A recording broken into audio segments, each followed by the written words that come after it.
Welcome, welcome everyone. Thank you very much for coming to the auditorium in the House of European History. Also a very special welcome to the people that are following online here as well.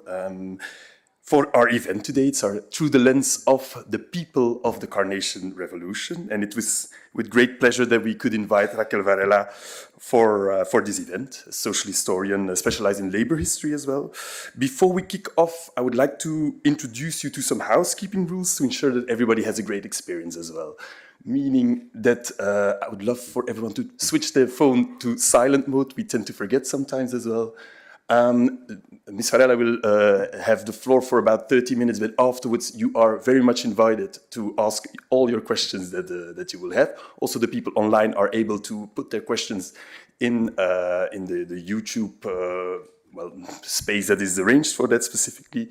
And there is also a photographer for this event. So if you don't like to be photographed this evening, please tell the photographer or somebody from the event as well. And if you like to be very much photographed tonight, then please tell us as well, then he will and put on your biggest smile as well. Through the Lens Of is a program where we invite different voices in the museum that have a connection to the stories that are told in the permanent exhibition of the House of European History. And since last month, we celebrated the 50th anniversary of the Carnation Revolution in Portugal. We are very happy and honored to welcome Raquel Varela, a social historian who wrote A People's History of the Portuguese Revolution, A People History of Europe, and recently released a graphic novel of the Carnation Revolution with beautiful illustrations of Robson Villaba. She traveled around quite a lot, I might say, for this anniversary, to talk about her work, and we are very, very happy that she took the time to come and tell us about the people of the Carnation Revolution here in the House of European History. Ms. Varela, may I invite you to the stage, please? Thank you very much.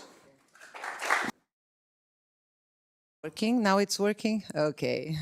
Would be very boring to read. So you forgive me my mistakes in English, and I will prefer to talk directly.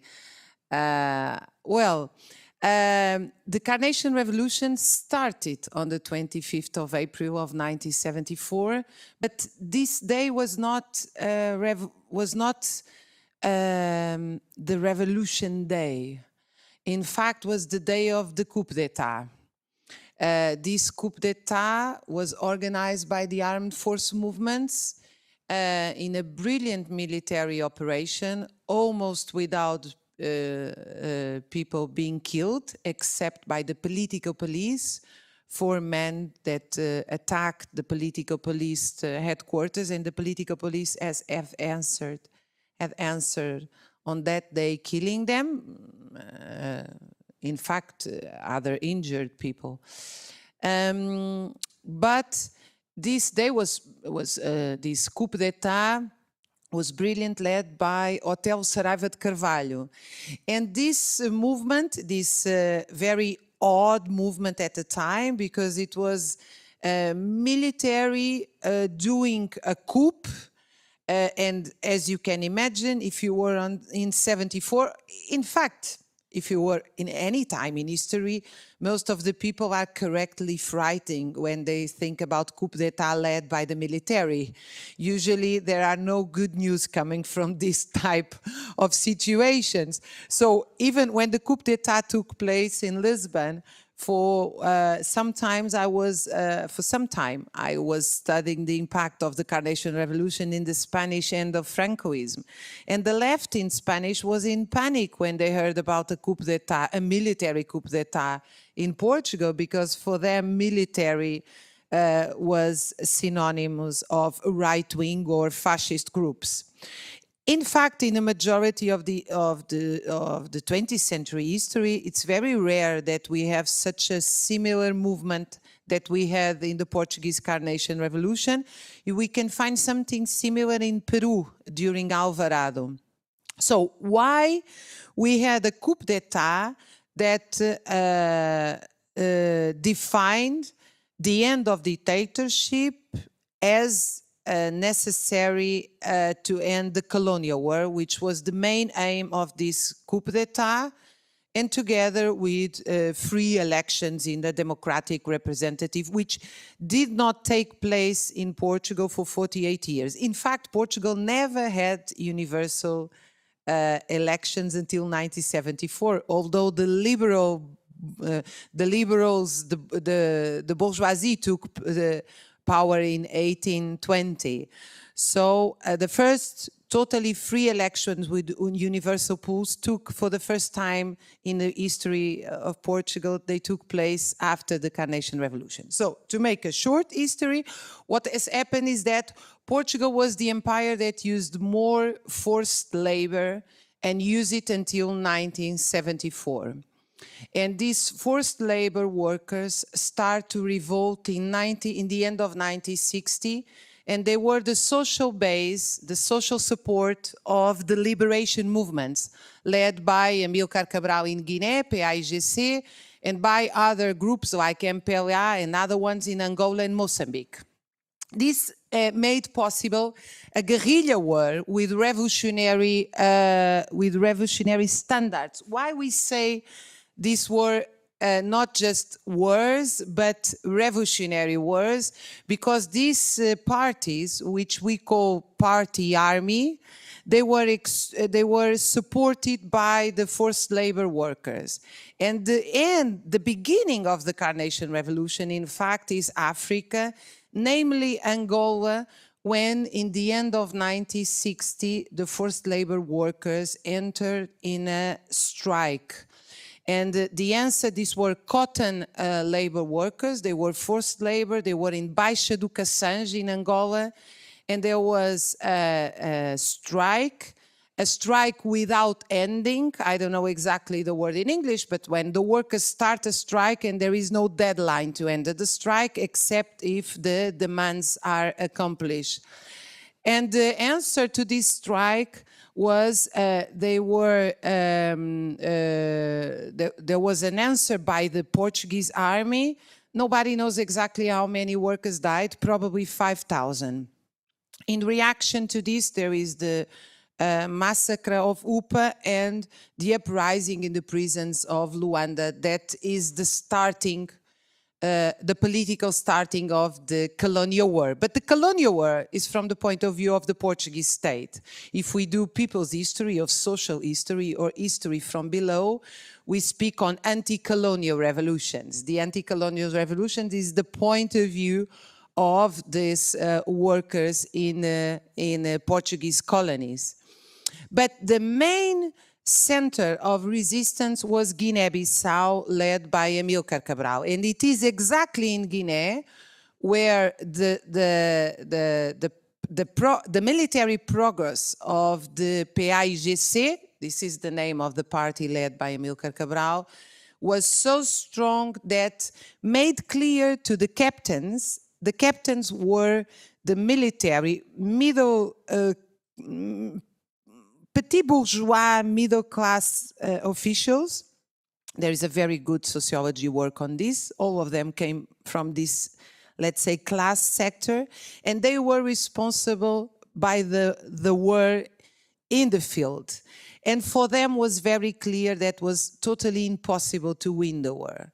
And they organized this coup d'etat that takes place on the 25th of April of 1974.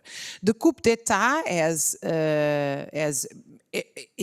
an heroic dimensions, of course. For example, one of the companies got lost when they want to occupy, I think, the airport. Now I don't remember.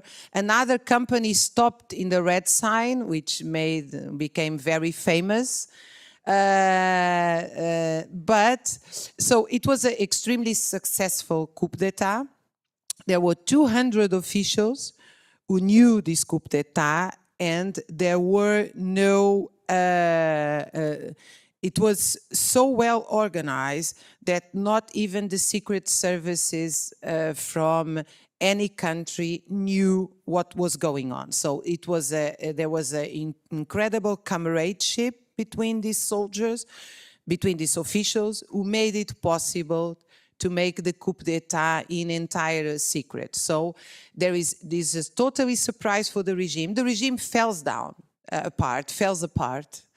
And on that day, people start going to the streets of Lisbon and Oporto, singing and to the colonial war and to the fascism, asking, screaming, and to the colonial war and then to the fascist regime, freedom, freedom, freedom. And the movement of armed forces made 10 threats to the people, saying you have to stay at home, otherwise you even can be arrested, because this is a dangerous situation. We are taking the power to end the colonial war, but we kindly ask just to the doctors and nurses to come to hospitals. Everyone should stay at home. And as the armed forces movement has disobeyed to the regime, people disobeyed to the armed forces and they went to the streets. And when they went to the streets, they start hugging the soldiers, putting flowers in the guns of the soldiers. You should never trust in the so-called artificial intelligence, which, as you know, there is no artificial intelligence, because one of these days I shared the conference I was doing here, and the photo is a very famous photo of one of these rifles, I don't know the name in English, with a carnation, with a flower on it, which is an incredible symbol of anti-war symbol, which is a flower that stops the guns. And the Facebook told me that this was a very violent image. They would have to punish me or something like that. So I had to write them saying if they could have some human intelligence instead of artificial intelligence, making judgments. So this was a very powerful symbol of peace. Portugal had the longest dictatorship in Europe, 48 years, which have started in 1926. There are many people, we don't know how many, that have born and died without experiencing any freedom.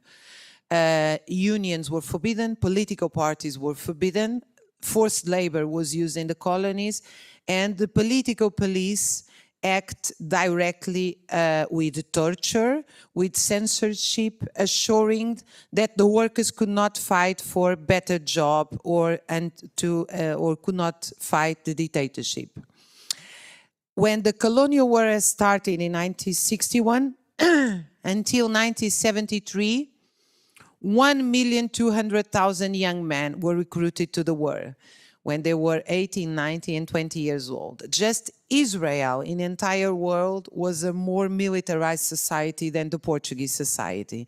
And at the time where, for example, in Lisbon, 100,000 people were living in shanty towns. And during the 60s, 80% of the Portuguese didn't have access to proper water or toilets. This was the Portuguese situation, with the highest death of child and maternal death rate birth in entire Europe, and the low wages. 40% of the national budget was to the colonial war. So this was the situation, and of course all of this had a huge impact in the way of life. In the periphery of Lisbon, people lived in shanty towns. 1.5 million people migrate to escape from the low wages or the colonial war to Germany, France, Switzerland, Belgium. The situation had, of course, a huge impact in all kinds of human relations. So, for example, women could not go abroad without the permission of husbands, and they were allowed to have their individual letters opened by the husband, according to the law. So this was the situation.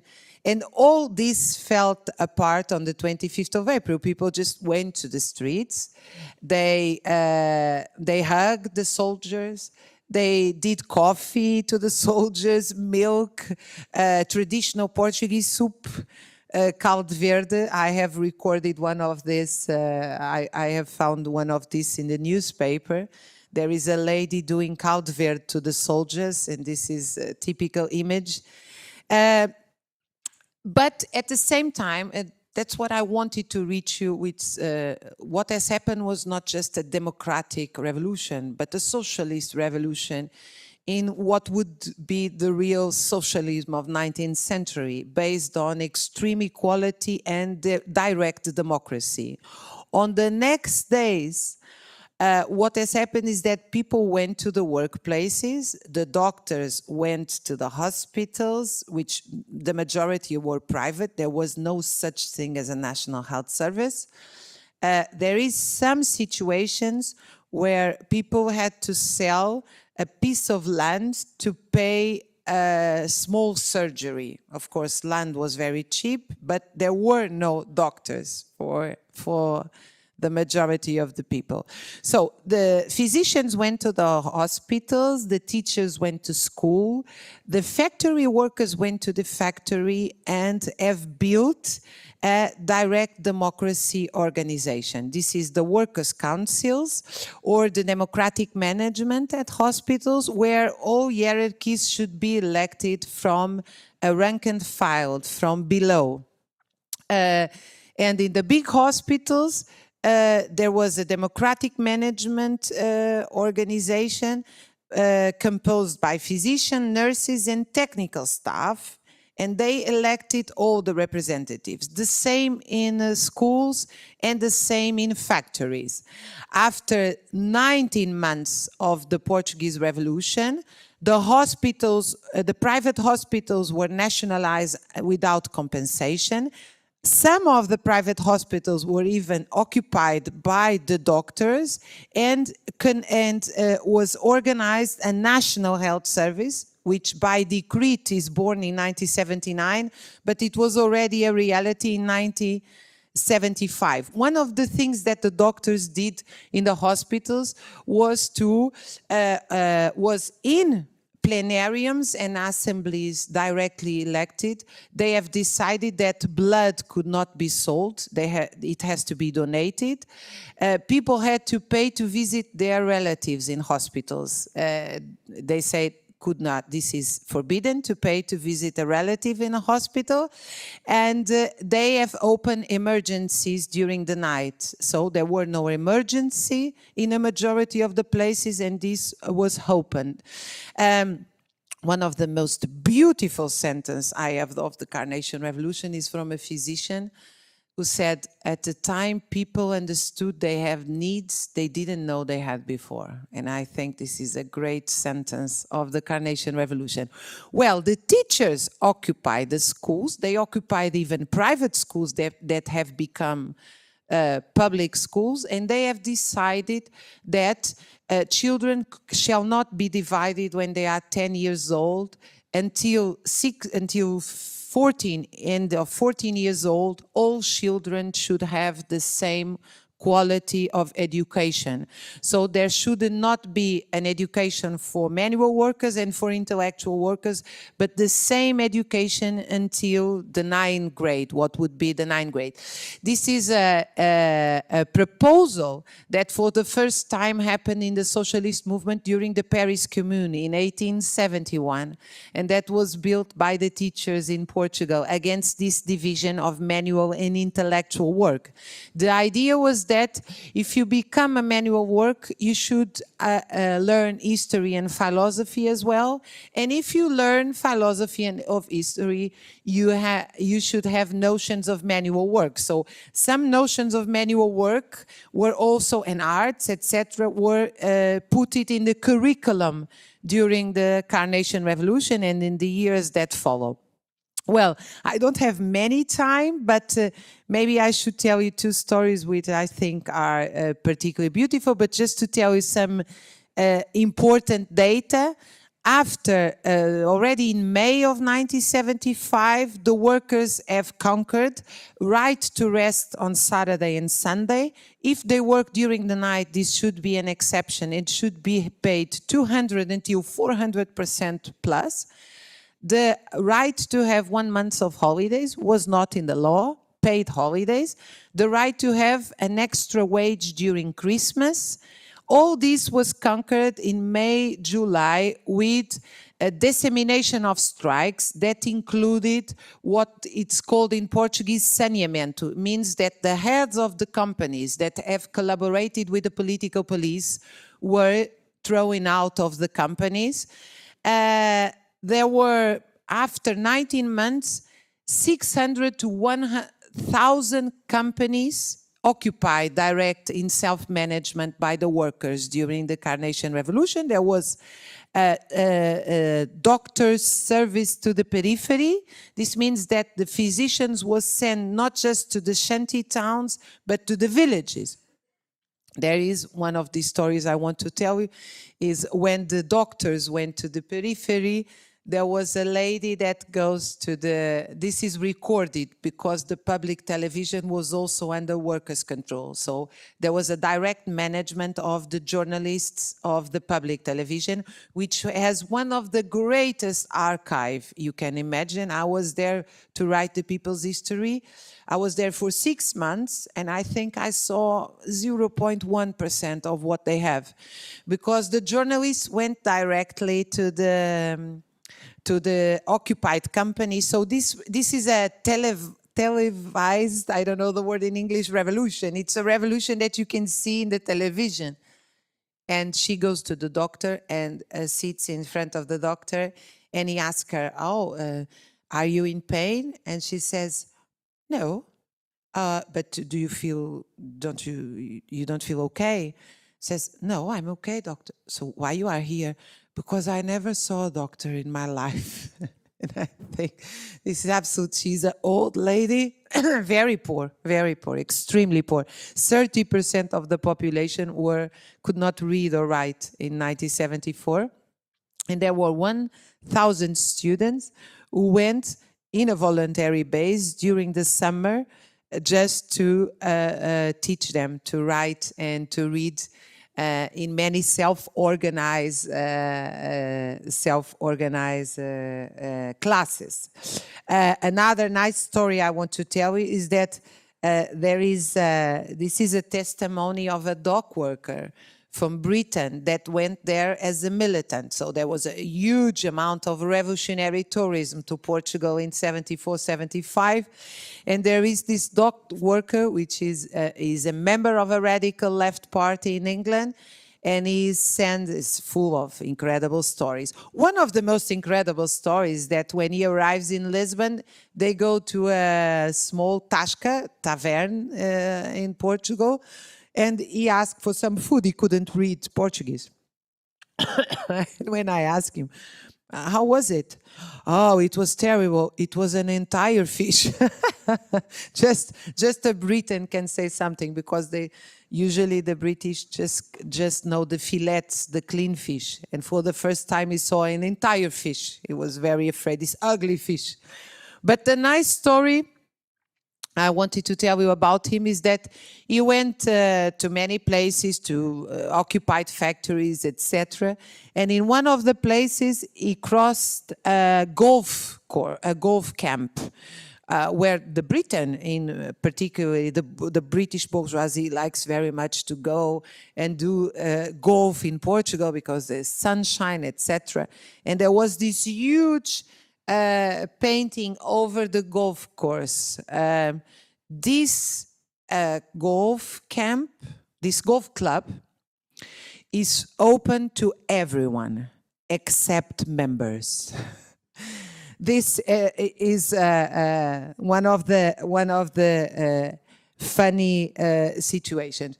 I want to give you the floor. I will tell you another story. This takes place 5 or 10 minutes from Lisbon in Carnation. It's a very, now it's a middle class area. At the time it was a place, as many of Lisbon, with, we call it barracas. It's like the bidonville in France.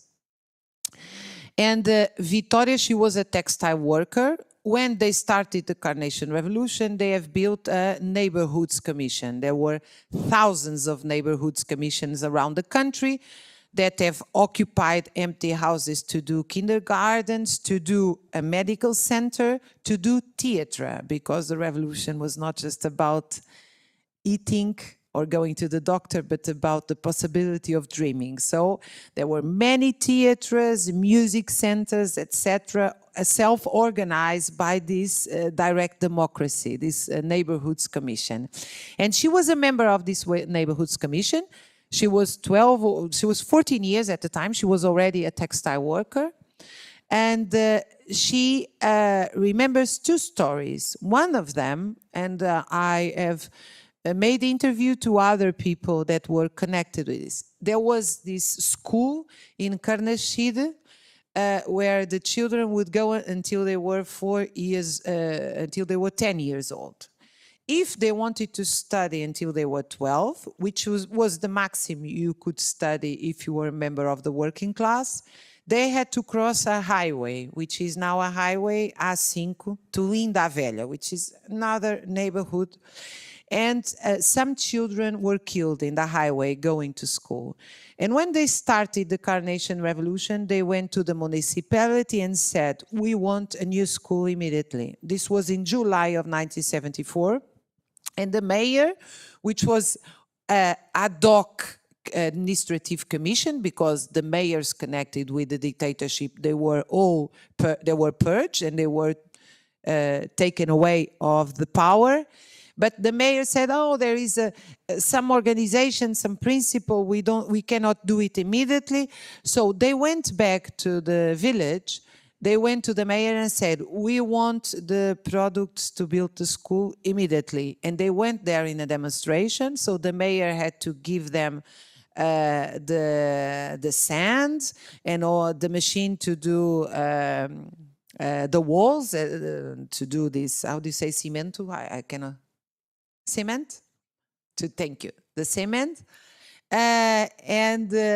And she says, so we brought the materials. In July, we start doing the school. And in September, the school was open to the children. And the children never had to cross. And I have a picture, which unfortunately is not here, of a worker. He died already. I didn't have the chance to interview him because he's destroying a wall. He's smoking. Industrial construct worker is destroying the wall. But the history is that he is destroying the wall to make a bigger school so the children could stay until they are. And this notion of destruction, which is not really destruction, but is transformation, is an incredible image what means a revolution. And the second story of Victoria is the companies of the companies of transports would not go to the shanty towns because it was not profitable.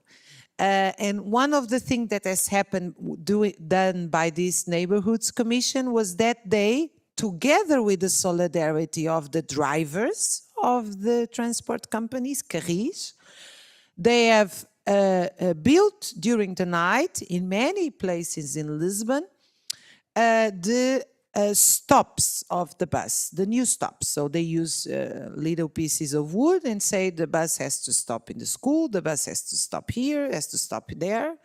And together they have designed the new, in the morning, they went to the truck, they went to the passengers, bus drivers, and says, now we have a new route for the bus, and the bus drivers was in solidarity with them, and now they had a new bus.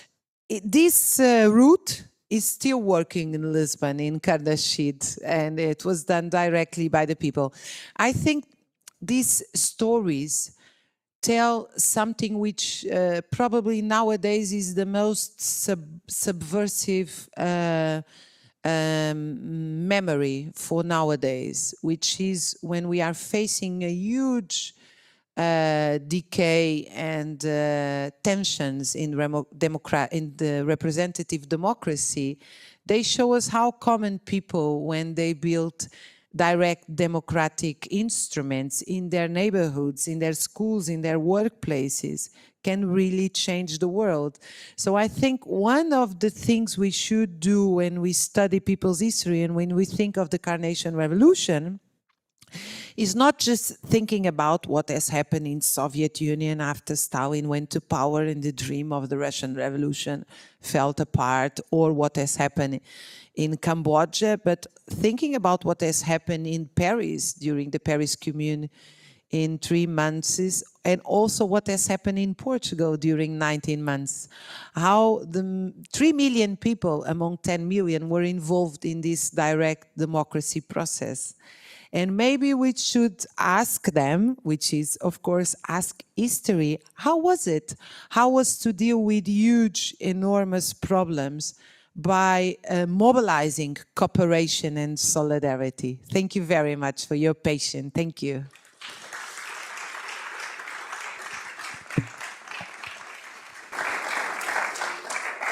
Thank you, Ms. Varela, for well, enlightening us with this. I'm sure that you have lots of stories to share as well. We'd love to open up the floor as well. We also like to encourage the people online to put their questions into the chat box as well. But we will start with a question from the room. So is there anyone who has a question for Ms. Varela here present? Thank you. Antes de mais, muito obrigado, Raquel, por ter vindo para esta brilhante organização e pelo livro que não vou dizer que já o li, mas vou dizer que eu vou ler, de certeza. I would like to ask in particular regarding so this last historical context represented of the 19 months after the revolution, where we had indeed a huge degree of cooperatives and direct democracy. Which role do you attribute to the so-called 25th of November of 75, where actually some would argue that the revolution ended incompleted in 15th November of 75, and things went back not to how much they were, but definitely not the way some would say they were supposed to go. Then my other question is, so the revolution is in 74, but Salazar dies in 1970 or 68, I don't remember, and I don't really care. And the people, I don't want to say waited for years, but there were definitely this moment where things didn't happen until the military took streets in April in 74. Which role do you attribute to, was the revolution really about, so, and I don't want to historically offend anyone here, but the revolution really about freedom, or was more about tiredness of a colonial war, that the military was involved, but the people perhaps was not the main reason for the people? Shall I answer, or shall we collect other questions? How do you prefer? You can answer, and then we will let the other questions go. Well, thank you very much. The 25th of November is a coup d'etat, but a strange coup d'etat that finished the Portuguese Revolution. Why it's strange? Because the army, there is a class approach. We cannot understand the revolution if we don't have class approach. Of course, if we look to classes in a mechanic way, we cannot explain reality. But if we take the class approach, we cannot explain the reality. And of course, there is a kind of a panic in the world bourgeoisie with the Carnation Revolution.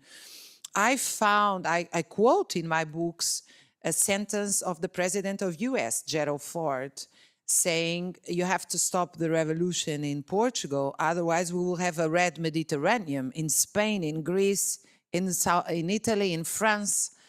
There was really this anti-capitalist approach, and an anti-capitalist approach which was an incredible party, because the soldiers were in Western Europe, not doing the beer and the long hairs, singing music of the revolution and helping workers to occupy houses that were in speculation. So this was, it was for Ford, there was just, the American diplomacy writes, we have two problems at the moment, Vietnam and Portugal. So the 25th, but it was impossible to repeat the Chile Pinochet coup d'etat, because first of all, the military refused to do a bloody counter-revolutionary coup d'etat, as it was in Chile. So this was not an option because the army refused to do it. But the army was divided in, let's say, pro-capitalist, pro-NATO, pro-Europe, what would be the CEA in European Union approach, and army based on an approach much more similar to Che Guevara, Amilcar Cabral, popular power and socialist view.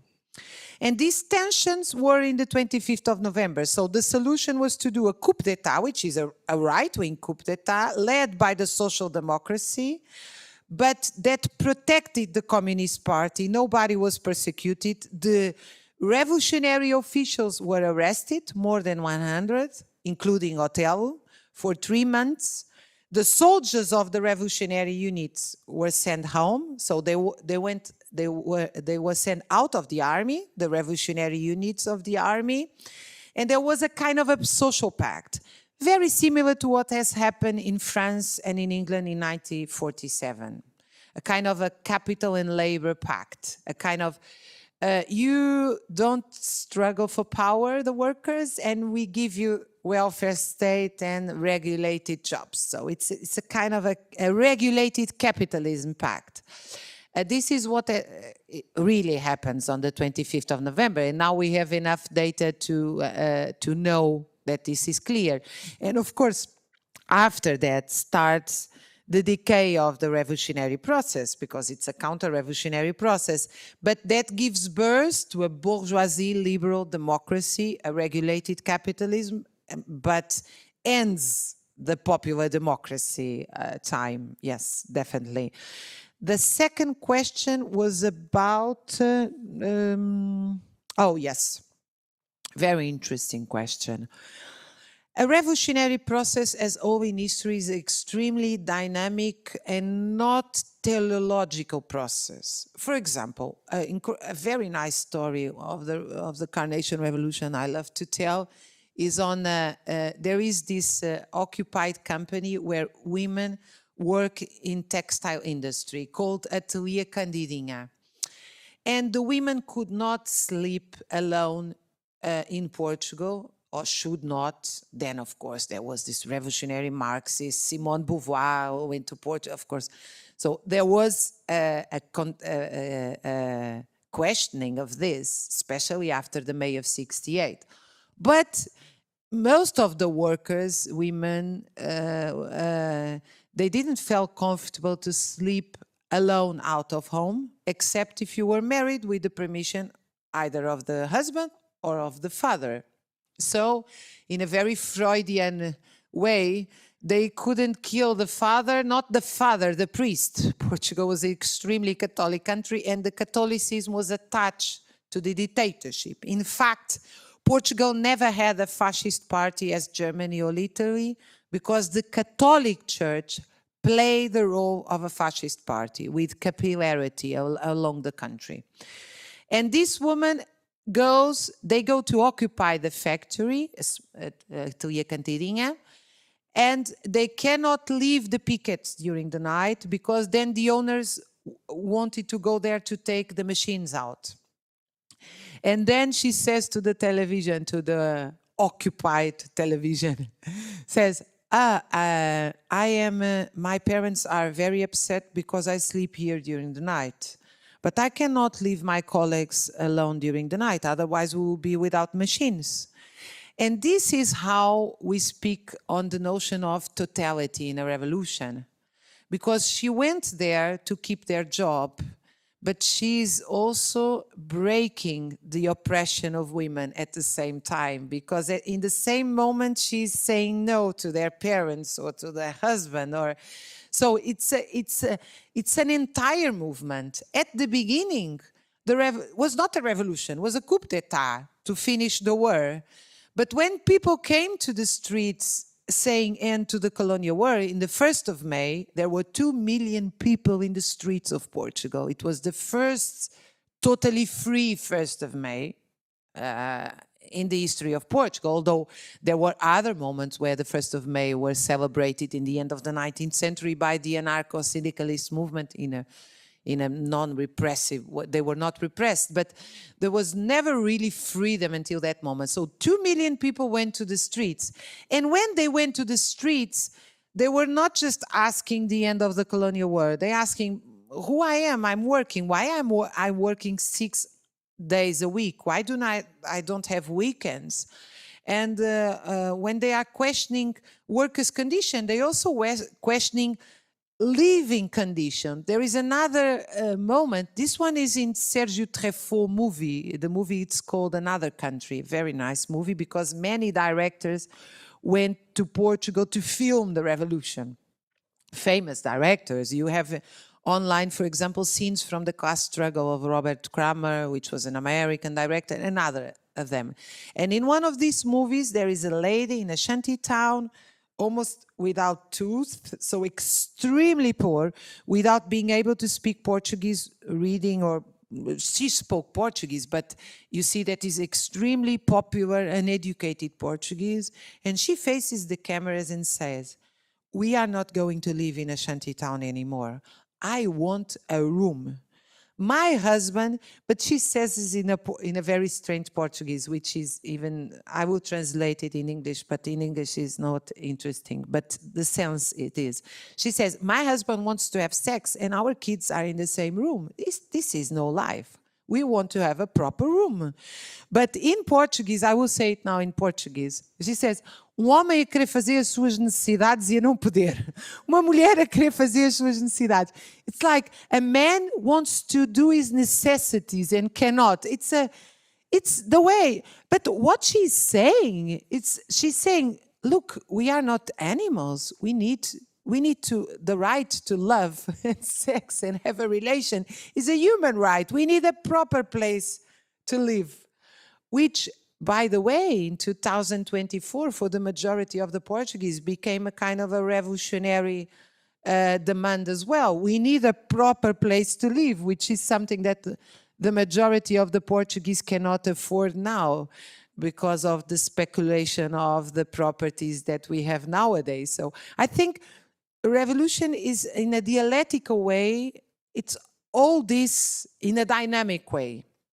That's why during revolutionary process is like a process of acceleration of history. It's like during 19 months, the most incredible things happen at the same time, and people do change. That's why the sentence of the doctor I said before, people felt they have needs they didn't know they had before.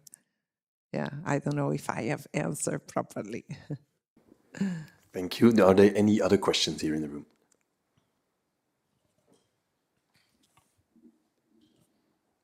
Hi, olá, mais uma vez, repito o que já foi dito.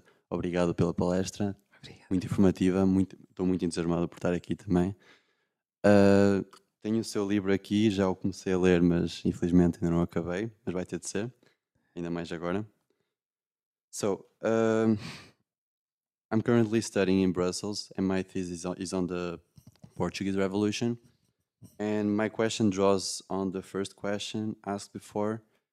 So November 1975, the revolution comes to an end, we could say. At least the PREC does, the ongoing revolutionary process. Relations of production did not change substantially, at least, as we can see from the current situation in Portugal. And basically, I would draw on Gramscian theory and the work by Chilcote. I don't know if you know, yeah. Yes, So, very good work. Basically, and Boaventura, he said this as well. Basically, the premise is that to be granted power, you have to take hold not only of state power, but also of civil society. I don't know the degree of development that Portuguese civil society had at the time. I suppose it was not very developed because of the longest dictatorship in Europe. Even so, could we say that by November 1975, there was a liberal bourgeois hegemony in Portugal? Could we say that? Or was it only to be constructed in the following decades until Cavaco Silva came to power? Thank you. I would say that revolution is a process and counter-revolution is a process as well. So what we have on the 25th of November is a coup d'etat that finished the dual power in the barracks, in the army. But it's not, it will take much longer to get hegemony in the Gramsci terms. So the law that will the social situation that will allow to end the rights of the Carnation Revolution is after 86, 87, and with the hegemony of Cavaco Silva, and after entering in the European community. Because until 86, the power of the workers organized is still so strong that, for example, the banks are nationalized and they are just privatized in 89. The land reform ends in 82, 83, the management in hospitals 82, the direct management. So there is a slowly counter-revolutionary process that gains hegemony. I think that hegemony came mainly in the 90s with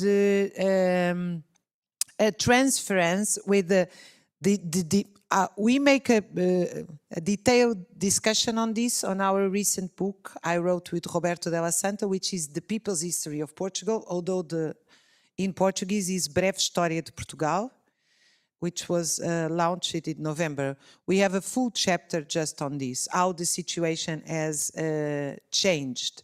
So I would say that 75 it's a changing point. And but I don't agree with Chilcott and Boaventura. In fact, when I wrote The People's History of Portugal, was disagreeing with the idea of Boaventura that the Carnation Revolution has proved that you can have workers fighting for power inside the states, so fighting for to be more strong inside institutions. And all my People's History of Portugal is trying to demonstrate that the Carnation Revolution was about power outside institutions, was about dual power, which is the definition of revolution that uses, for example, Charles Tilly or Leon Trotsky in the history of Russian Revolution. In fact, what characterizes a revolution is that you have two powers. You have the state power and the workers' power. The workers' power is in Workers' Commission, Neighbourhoods Commission, and Soldiers' Commission. And you have this balance of power. In fact, none of the classes has hegemony. There is a struggle. And that's what I think has happened during that time. Yes. Thank you very much. Pauline, how are we doing online? Do we have any questions online? Because we are live streamed as well on YouTube. Yes, we have 2 questions and 1 in the room. So maybe we can say them all and Yes. we wrap up? Okay. So the first question is from Ines. I hope I'm pronouncing well. How can we prevent the loss of memory of the dictatorship when those responsible were not held accountable for their crimes against the people and keep turning history? The first one. The second question is from Anna. In your opinion, which elements from the Carnation Revolution should or could be recovered and implemented in Portugal and other European countries that could enrich the quality of the democracy today? Hello, thank you. You mentioned power of workers, doctors, and teachers who were occupying consequently. Was there any role of artists, like poets, writers, theater makers, musicians? All wonderful questions. Well, the memory is about the political struggle nowadays, because memory is not history. So memory is what we do today for society. So there's always this, the history is there is a permanent battle field in history, which is the part of the memory. So it's a little bit because history, it's the most powerful instrument to change the future. So there is a big debate on the past, but I think memory and history are not the same. So history is a scientific discipline to understand the past, and the memory is highly subjective. History is not neutral. All historians are ideologically compromised. But it's still, so for example, today in Portugal, there is an awful monument, which is a kind of a sign towards Africa in Belém, a monument to the combatant, to the fighter of the colonial war. And there is no one single monument to Amilcar Cabral and to the forced labors. This is a memory option. This is it's what you want to remember. What I think we can do, well, we have to fight for the future and make our choices. That's how we... Walter Benjamin, the German philosopher, has this, in this seminal work, The Angel of History, where he says, if we don't fight against capitalism for the future, it was his approach. He was a Marxist, very critical. He was escaping from Nazi Germany. He died in the border he died in Portugal, in the border, escaping from Gestapo and from a Spanish Francoist. He writes, if we don't change the world, not even the dead are saved. And this was his notion on how we deal with history is so interesting. I wrote a graphic novel. I never wrote fiction before, and I wrote a graphic novel, which you could see around here. It's called Utopia. And it's based, in fact, in real characters, although the way I constructed is fictional, but the characters are real ones. And my main character, our main character, it's done with an illustrator, great illustrator from Brazil, Robson Villaba. Our main character, it's José, he's still alive today. He was for 40 years a highly qualified electrician of metro in Lisbon. And he goes to Casa Pia, which is like an orphanage, institution for very poor children. His mother was an alphabet. She was selling fish in Lisbon. His father died very young. He was a calceteiro. He built this beautiful pavement of Lisbon. And then he goes to Vila de Mouros. He struggles against the colonial war. He's involved. He becomes a soldier involved in Soviets in the barracks. And he becomes also a painter, artistic painter, answering to the question of artists. Revolutions is about that, is about changing the way of life, but the entire change of life. Yes, answering to your question.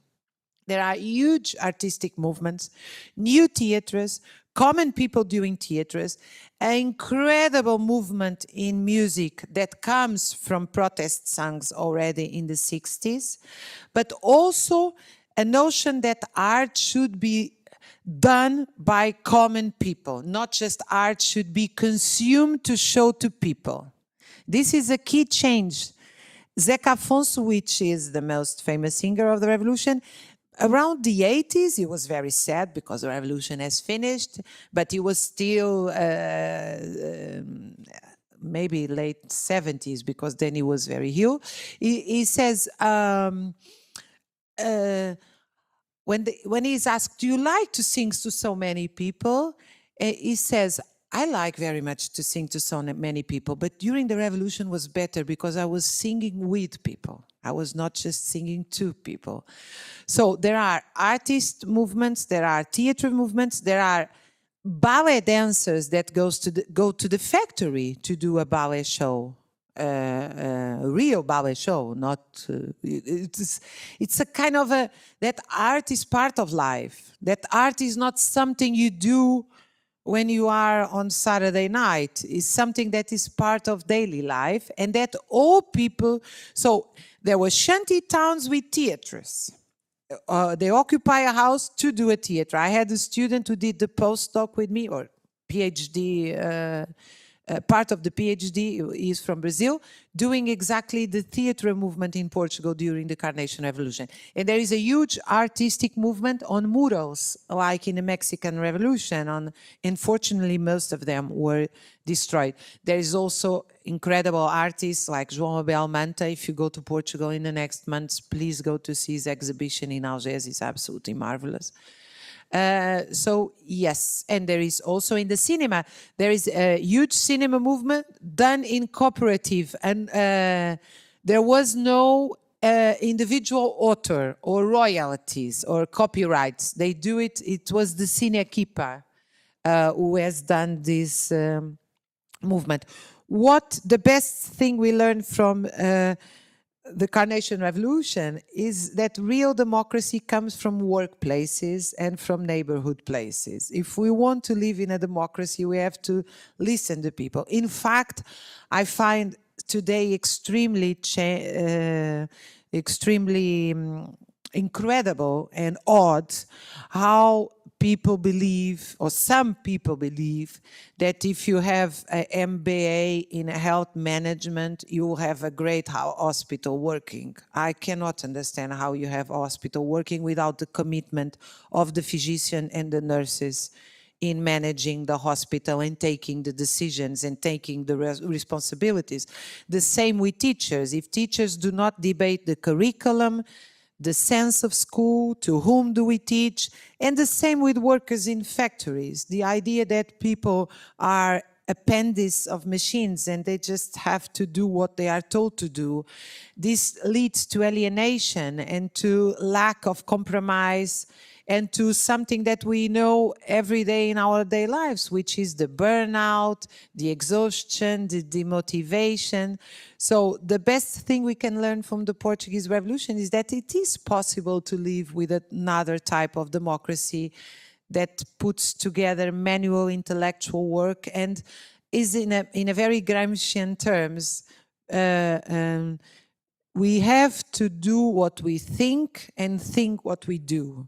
This separation between people that are in the power and people that are obeying, it's absolutely terrible for creation, to solving problems, and for the happiness of people, which is in fact the most important thing in my point of view. Thank you very much.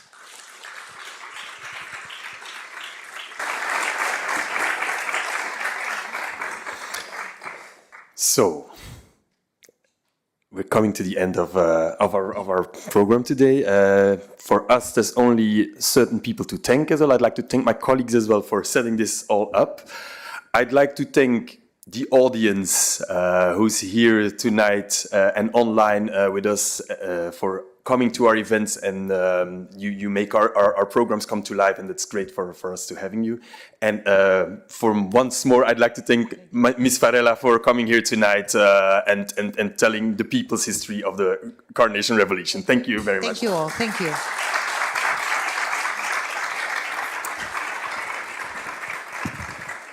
On the way out, you will find, maybe you saw the little stand already, we are very interested in your feedback as well, so you can or scan the QR code or you can fill out the form right over there. So thank you very much for doing so as well. We have some upcoming events at the House of European History as well that you can see over here. In 2 days, we have the debate towards European Union's enlargement in 2030. Sunday, the 9th of June, there's European election nights with some democracy tours that we'll be having in the museum. Thursday, the 20th of June, there will be the big European pub quiz here in the House of European History. And every Tuesday at 12:15, we have the lunch tours. On our website or on our socials, you will find some more information about that. We also have these beautiful carnations here, and we'd like to share them with you. We put a pot of flowers also next to the evaluations. So if you'd like to take a carnation home and tell about the Carnation Revolution to everybody who's dear to you, please do so. Thank you much for coming and for joining.